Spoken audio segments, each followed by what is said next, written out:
How's it going, everybody? New executions are due soon, so we're going to talk about them a little. But before we start, I want to give full credit to Frog. He was the one who did all the testing and who found it in the first place.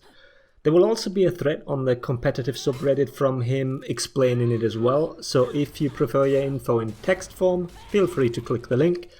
I'll have a comment stickied so you won't be able to miss it. So, when we talked about executions in the past and how efficient they were, we looked at three different things. The time until the kill happens, the length of the full animation of the execution, and the amount of HP that it healed.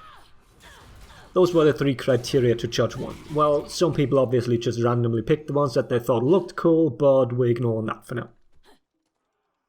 As you might have guessed, there is a fourth thing that determines how strong an execution is. What I'm talking about is whether the game keeps a locked-on state during the execution, or if it forces the character to go out of lock. Yes, there is an option in the menu that says to always stay locked on, but that is only an option for people that use toggle lock on, and for whatever reason, this setting is ignored in these specific cases. So what does that mean? Remember how I include an out of lock section in each and every punish video? That's exactly what you need it for. Attacks guaranteeing a follow-up attack because of the increased stagger amount.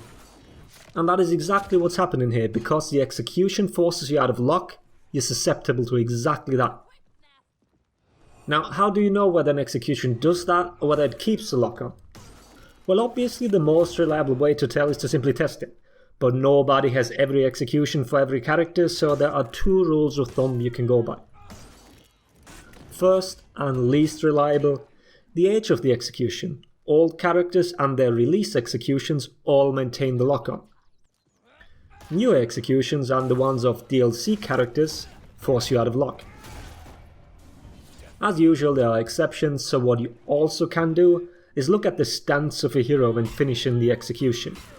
Look at my shaman here. She keeps the weapons at her side, which points towards an idle position, meaning she's currently not locked on.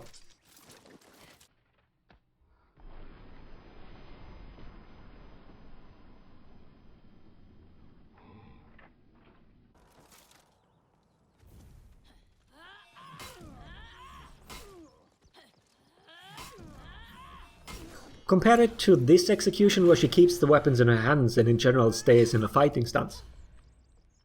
This obviously looks different for every character and sometimes is a little harder to identify. I'm sure this info will be included in the execution spreadsheets, but it still might take a while, especially to confirm it with actual testing methods. But for now, this should be a somewhat reliable way for you to tell it on your own. Characters like Hitokiri with the hype armor during executions are also affected because the out of lock state persists through a guard break. So if you guard break someone during an execution, throw them into a wall, then you can still perform your full out of lock punishes.